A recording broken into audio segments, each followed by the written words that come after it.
Tranquilo, tranquilo, pocas plumas, tranquilo, tranquilo, tranquilo. Vamos, vamos, vamos. Bueno, bueno, tranquilo, tranquilo, no te pongas loco. Hay mucha gente nerviosa en la República Argentina para que vos también te pongas loco. Hasta ahora de la mañana venimos complicados, ¿eh? Chito, escúcheme, venga para acá, Chito. Usted sabe que va a venir gente a estudios, así que le voy a pedir que, por favor, no me corra a nadie, ¿sí? Vamos a tener dos amigos que nos van a visitar en la jornada del día de hoy. Hasta las 9 de la mañana, usted me cuida la entrada, pero no se pone loco con los que lleguen, ¿no? Bueno, ¿sí? Buen día, buen día. ¿Cómo anduvo el ordeño, amigo? ¿Todo tranquilo? Bueno, me alegro. Feliz día al trabajador para todos, che.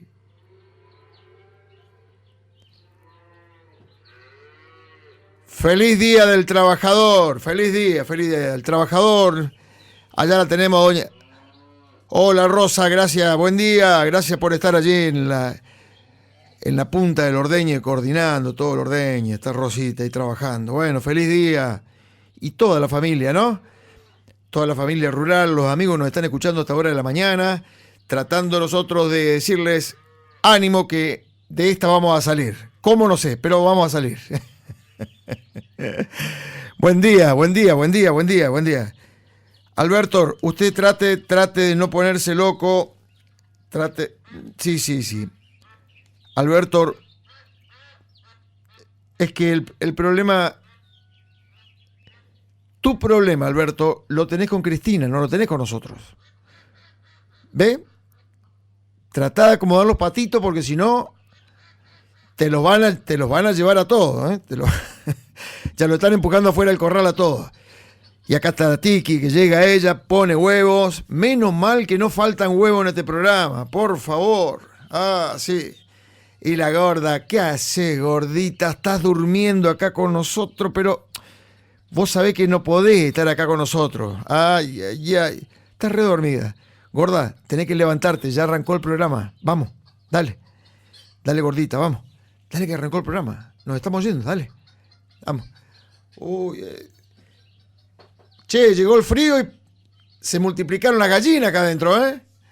Bueno, va a ser un programa con mucho huevo hoy, sí. Vamos a tratar de hacer honor a lo que nos han dejado en la jornada del día de hoy. Y vamos a ir poniéndole un poco la mirada a esta realidad país que comienza así, de esta manera.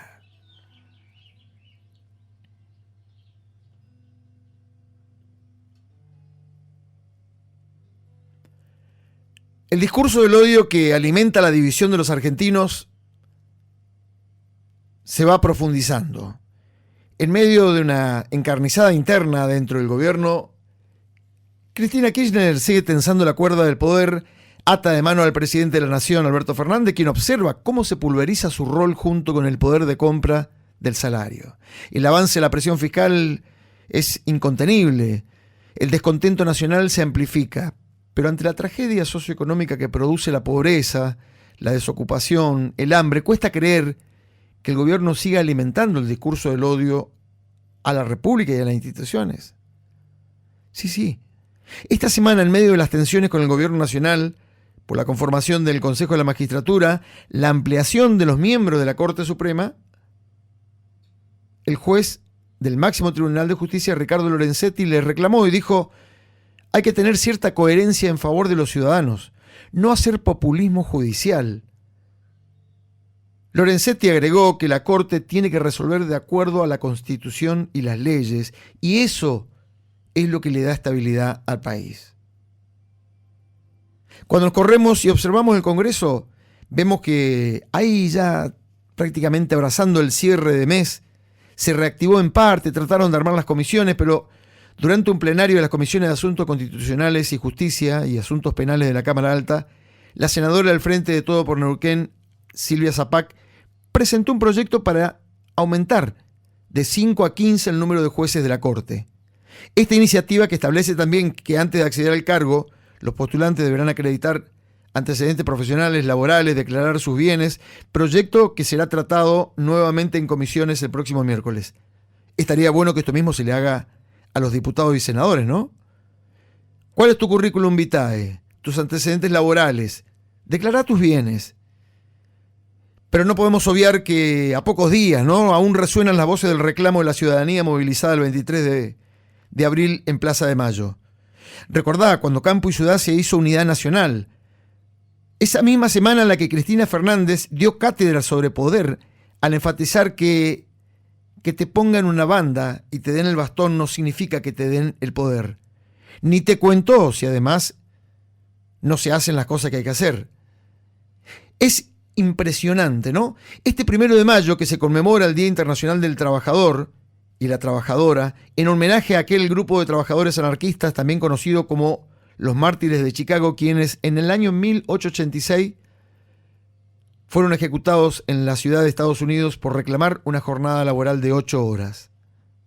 Retomando la actualidad, imaginando la unidad federal y el sentir publicano o republicano, ¿cómo no preguntarnos, por ejemplo, qué pasó en las provincias peronistas de San Luis y La Rioja? Sí. Luego de que el gobierno nacional decidiera no trasladar el feriado del día de hoy al día de mañana, ellos anunciaron un asueto administrativo para este próximo lunes 2 de mayo, un día después del feriado del Día del Trabajador, asueto que fue decretado por dos mandatarios peronistas, el riojano Ricardo Quintela y el sanluiseño Rodríguez A., quienes fundamentaron sus decisiones solamente a través de las redes sociales, pero lo hicieron. A la par, la inflación no encuentra techo, sigue en alza. Lo reconoce el ministro de Economía, lo reconoce el ministro de la Producción, lo reconoce el secretario de Comercio. La inflación de abril y no será tan buena. Sigue en alza, convengamos que acumularía un 20% durante el cuatrimestre, y lo cierto es que la mala praxis política se repite en el control de precios, aún ante la denuncia de comercio de proximidad, que la semana pasada le advirtieron a Feletti que las cosas no funcionan. Hay muy pocos productos, le decían los mayoristas. Los comerciantes están denunciando que solo un tercio de los 60 ítems que conforman la canasta de cercanía se consiguen. ¿Quién duda que Argentina está gobernada por dos fuerzas contrastantes? Alberto y Fernán, Alberto o Cristina y Alberto, el mal y el bien, el odio y la esperanza, el negro y el blanco. Y en víspera del Día del Trabajo, la Iglesia ayer pidió más empleo. Hizo un fuerte reclamo en favor de la creación del empleo genuino y del cambio de paradigma del subsidio al paradigma del trabajo. Pero además, en un mensaje destinado a los gremios y organizaciones, la Iglesia llamó a desburocratizar o evitar la burocratización de las estructuras, tratando de alguna manera de reivindicar el modelo de la economía popular. La Comisión Episcopal de Pastoral Social insistió en cambiar el paradigma del subsidio por el paradigma del trabajo. Reclamó condiciones laborales decentes y dignas. Tiene que ver con la realidad del hombre, esto de trabajar para vivir, pero no vivir para trabajar. El te ganarás el pan con el sudor de la frente hasta que vuelva a la tierra de la cual fuiste sacado, porque eres polvo y al polvo volverás. Lo dice el libro de Génesis en el capítulo 3, versículo 19. Pero trabajar, que tiene que ver con esto, pero en el medio, y para poder definir trabajo, no podemos obviar que hay dos imágenes de luchas internas, de valores culturales, donde las peleas alimentan el monstruo de la división. Y puedo rescatar dos voces disonantes, la de la Iglesia, cuna de valores sociales en Argentina, católica, apostólica y romana, donde se hace juramento cada uno de los funcionarios cuando, más allá del desprecio que hemos visto en muchos funcionarios hoy en funciones respecto al Evangelio, pero bueno, es una cuestión de fe. Debe ser que por eso nos falta fe a los argentinos. En el campo gritaban: no estamos dispuestos a financiar la soga que nos ahorca. No necesitamos que nos den una mano, queremos que nos saquen las dos de encima. Este mensaje grafica el hartazgo de gran parte del mundo laboral, rural y urbano. Podemos decir que el trabajo forzado es distinto a las condiciones de trabajo de explotación o por debajo de la norma, algo que tal vez se naturalizaba en aquella época donde se movilizaron pidiendo una jornada de 8 horas. Pero ¿cómo podemos naturalizar que la presión fiscal sobre el empleo en blanco y sobre la renta de quien trabaja supere el 70%? ¿Cómo naturalizar la explotación del campo? Quienes producen los alimentos que llegan a nuestra mesa. Algo que, por ejemplo, en el siglo XIX hizo que, por ejemplo, miles de trabajadores, obreros, aquel 1 de mayo de 1886, iniciaran un paro y realizaran masivas movilizaciones en la calle de Chicago. ¿Qué pasaría en Argentina si en este momento se cierran los tambos? Si se deja alimentar a las avícolas, si se cierran las avícolas, si se deja de trabajar, mientras en este momento el feriado hace que, por ejemplo, los centros comerciales, los shopping, los distintos lugares estén cerrados, en el campo no se puede dejar de ordeñar. Y ¿sabes qué, amigo? La vaca no da leche. Quiero contarte que la vaca no da leche. A la vaca hay que ordeñarla. Y aquí trazo una primera línea, ¿no? El domingo pasado hacíamos foco en dos palabras, el bien y el mal. Y cómo el bien y el mal, en aquel encuentro, el mal resolvió perdonarle la vida al bien porque era de mala prensa que el mal se comiera definitivamente al bien. También veíamos que somos parte de esta propia realidad donde el bien y el mal son parte de nuestra vida, porque hay momentos en los cuales tenemos que actuar y tenemos que obrar, y muchas veces nuestras contradicciones también nos empujan. El tema es cuando esa realidad es interior, cuando es personal, cuando la llevas en tu vida propia. El problema surge cuando eso se amplifica e impacta a los demás de la sociedad. Entonces yo le preguntaría a Cristina Fernández, ¿cuándo va a abandonar el odio, el orgullo?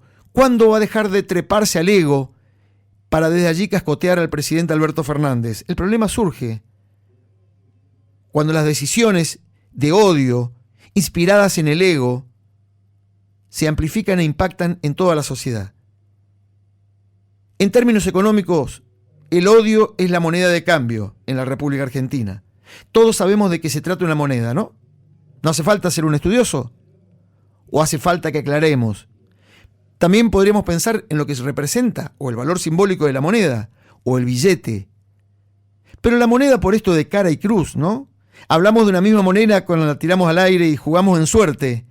Tal vez en la cara podríamos poner el rostro de cientos o miles de héroes silenciosos que mantienen en vivo este país. En el campo, en la ciudad, donde estén.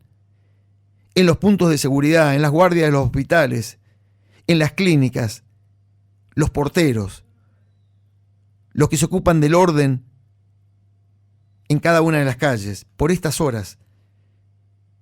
Argentina está en el aire, gira, en caída libre, cual moneda tirada al aire, recorre la peor etapa de la mala praxis institucional en la conducción de la economía, la justicia, la salud pública y el bienestar social. Miren, amigos, no podemos hablar de trabajador sin repasar por lo menos 2 o 3 conceptos. El del salario, por ejemplo. Esto que es una contraprestación. El trabajador dice, te entrego mis horas, mi capacidad, mi talento, mi esfuerzo, y a cambio ponemos un valor a mi contrato, a mi prestación, a mi servicio. El salario se recibe principalmente en dinero, y corresponde al Estado cuidar que el poder de compra de ese dinero se sostenga, y no que traicione a aquel que está realmente laburando y dando lo mejor, tal vez enterrando una gota de sudor.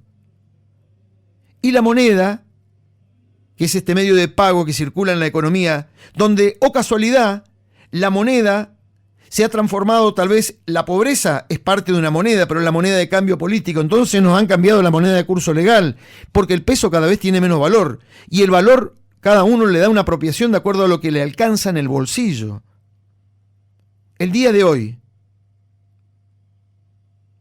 la mala praxis institucional en la conducción de la economía puso en jaque el salario y la moneda. Y cuando el salario y la moneda se destrozan, que es la base del bienestar social, la gente de a pie, los laburantes, los desocupados, incluso los changos que están limpiando vidrios en las esquinas, que te piden una moneda, aquellos que con una mueca, con un pase de pelotas o tal vez jugando la mejor payasada, tratan de ganarle al día eso que la propia política no le da, que es el bienestar social. El bienestar social tiene que ver con los distintos aspectos de nuestra vida. El acceso a la educación, la salud, la alimentación, la vivienda, los bienes de consumo, entre otras cosas, la justicia.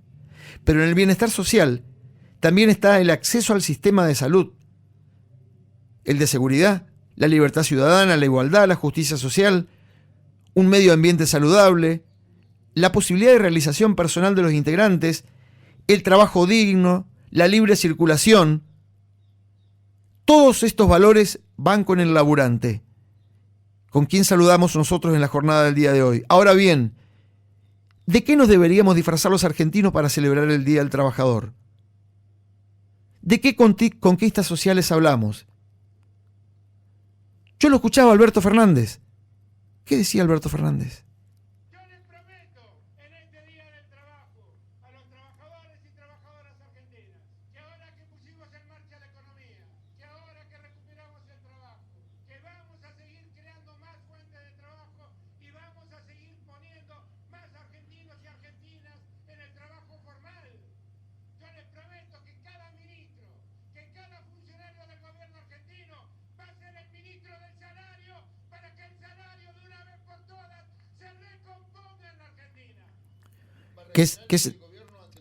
¿Qué sentido tiene para que cada uno de nosotros en esta historia vayamos entendiéndole a un presidente que se desgarganta para hacernos entender lo que no vemos? Porque escuchamos lo que vemos y no vemos lo que escuchamos. ¿Se entiende? Escuchamos lo que vemos, es decir, las acciones, los resultados, lo que vemos en el supermercado, lo que vemos en la calle, en la seguridad, en la justicia, en la educación. Eso es lo que escuchamos, lo que vemos. Pero lo que vemos no es lo que escuchamos. Y yo digo, qué importante que es el poder de la palabra. Miren, trazo una línea, vamos en auxilio de una historia, la historia del día. Y hoy quiero compartirle una especie de legado, una muestra de amor y sabiduría, que tal vez podrían emplearla cada uno de ustedes con sus nietos, con sus hijos, con quienes tengan la oportunidad de dialogar. Esta historia se da a través de un diálogo sincero entre un viejo guerrero cherokee y su nieto. Es la leyenda cherokee de los dos lobos. Este relato que articula una lección de vida, dada por el paso de los años, las batallas libradas por el viejo trabajador, y este nieto, que un día tal vez como el de hoy, ahora mismo tal vez se está repitiendo en algún lugar del planeta, en sintonía con nosotros, o del mundo, o tengas ganas de hacerlo después. La historia habla de una batalla interior, la que se da en el corazón de todo hombre o mujer, esa que se desata cada día. En este caso, una batalla terrible entre dos lobos. En esos dos animales, el abuelo trata de simbolizar en una enseñanza a su nieto cómo juegan estas fuerzas opuestas. Y le dice que se encuentran dos lobos. El lobo negro, que es el mal, de acuerdo a lo que le indica el anciano a su nieto, es la ira, la envidia, la avaricia, la arrogancia e incluso la tristeza, o el sentimiento de inferioridad, o el abanderado, el ego. El lobo blanco es la bondad, la alegría, el amor, la esperanza, la serenidad, la humildad, la compasión, la paz. Cuando el joven cherokee le pregunta a su abuelo, ¿qué lobo ganará la batalla?, se produce esto. Un profundo silencio. Se cruzan las miradas y el abuelo lo toma de la mano a su nieto y le dice: ganará el que tú elijas alimentar. Y los invade el silencio en ese diálogo. Pero la historia ahí no termina. Con el paso de los días, el nieto del guerrero se encontró con su abuelo y, no conforme con la primera respuesta, le pidió al abuelo que volviera a contarle aquella historia. Y en la paciencia y la sabiduría de aquel guerrero cherokee, al momento de la pregunta, el sabio guerrero ensayó otra respuesta a la historia de los dos lobos. Le sumó una mirada más interesante. Entonces le contaba este encuentro entre el lobo negro y el lobo blanco. Repitió la historia y llegó al final. y le dice: abuelo, ¿qué lobo ganará la batalla? Entonces el abuelo le dijo: ambos deben ganar. Esa batalla no es un juego de fuerzas, sino un juego de equilibrio. Hay que alimentar a los dos lobos porque los dos se necesitan. Debemos ser capaces de guiarlo a ambos por el buen sendero. No alimentes solo a un lobo. Debemos tenerlo presente también en nuestra propia realidad. Decime si hay momentos de nuestra vida que no tenemos esa sensación de estar subidos a una montaña rusa. Por momentos subimos, luego bajamos a una gran velocidad. En este mismo viaje o camino disfrutamos de la dicha inmensa y por momentos en caída libre sentimos ese vacío. Casi sin saber por qué, tal vez nos abraza esa adversidad, el miedo, la tristeza, la rabia, la desesperación. Pero la vida puede ser alegre o triste, benévola o brutal. Día a día vamos tejiendo nuestras propias historias de amor y de odio, de serenidad y pérdida, siendo todos conscientes que efectivamente en nuestro interior siempre hay dos fuerzas opuestas, que no sabemos muy bien muchas veces cómo controlar, pero hay batallas feroces. El problema es cuando las llevamos a nuestro trabajo, a nuestras relaciones, ni hablar si nos toca en suerte conducir la vida de una empresa, una institución, una organización, la provincia, el país. El lobo negro de los gobernantes mete miedo, amigos, a la sociedad. Esta pelea descarnada debería tal vez esta nueva enseñanza de la leyenda cherokee de los dos lobos orientarnos. Es importante buscar el equilibrio. Tienen que ganar los dos. No se trata de alimentar un solo lobo y matar de hambre al otro. Es como la parábola del trigo y la cizaña que compartíamos el domingo pasado, el bien y el mal. No corten la cizaña, hay que esperar que crezca junto con el trigo porque el trigo la asfixia. Yo no quiero que se vayan todos, mucho menos los kirchneristas. No, quiero que se queden, que se hagan cargo. Y quiero que crezca en la República Argentina el trigo, el bien, que se multipliquen los lobos blancos. No matemos a los lobos negros, porque en esa dualidad está nuestra propia esencia. No podemos descartar una parte o eliminarla o arrinconarla en un espacio oscuro. Tenemos que tenerla en cuenta, visibilizarla, controlarla para vivir en equilibrio. Si desconoces tus miedos, tus broncas, tus odios, y no los atendés probablemente cuando salgas, ante el primer semáforo desates una guerra con un vecino, con un prójimo que te tocó al lado en el semáforo, o tengas una actitud violenta. Tomemos este ejemplo de este viejo guerrero que le indicó a su nieto que si elige alimentar solo al lobo blanco, el lobo negro se va a ocultar en alguna esquina para acecharlo cuando lo vea débil o con la guardia baja. Es más, amigos, esta leyenda nos indica que no debemos menospreciar a ese animal de pelaje oscuro como la noche.